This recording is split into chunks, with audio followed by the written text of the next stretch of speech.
is an opioid problem with Alberta's youth. A new report shows that we are on pace to see the highest number of opioid deaths of people under the age of 25 this year.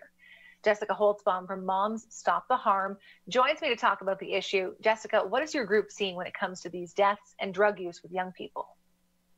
These are really hard times, and we are seeing so much stress, despair, and feelings of unworthiness in our younger populations. Many young Albertans don't have jobs right now. They're not supported at home, and they feel the need to escape. And there's many routes to that, and one is substance use, unfortunately.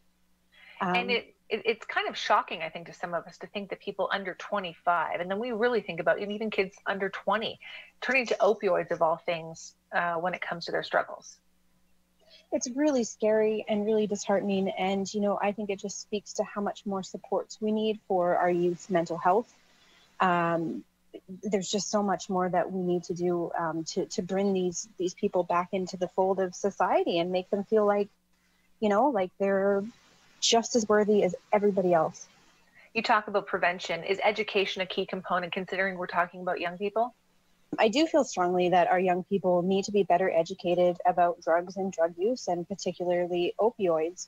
But this would also include how to keep people safe and what to do if something traumatic happens, which would be call 911.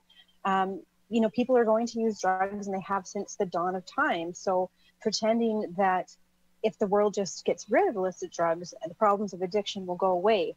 We need to be brave, try new approaches, and work on building stronger communities for our youth where people are taken care of. And that means mental health, body health, spiritual health.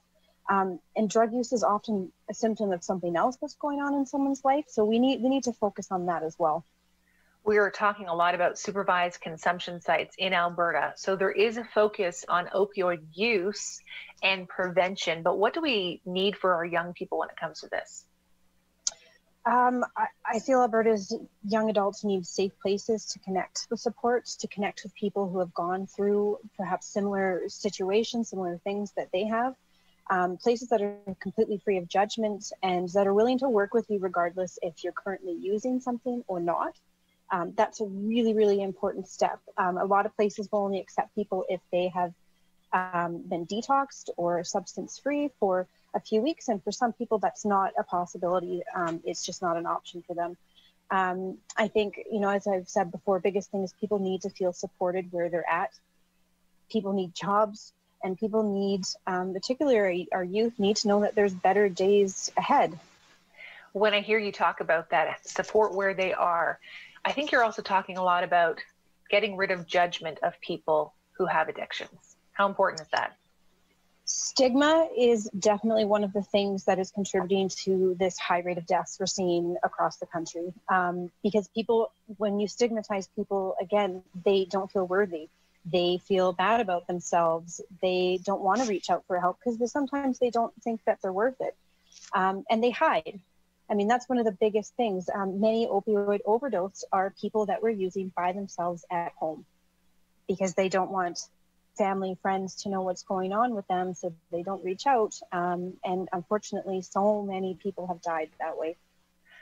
Thank you so much for your time. Jessica Holtsbaum from Moms Stop the Harm.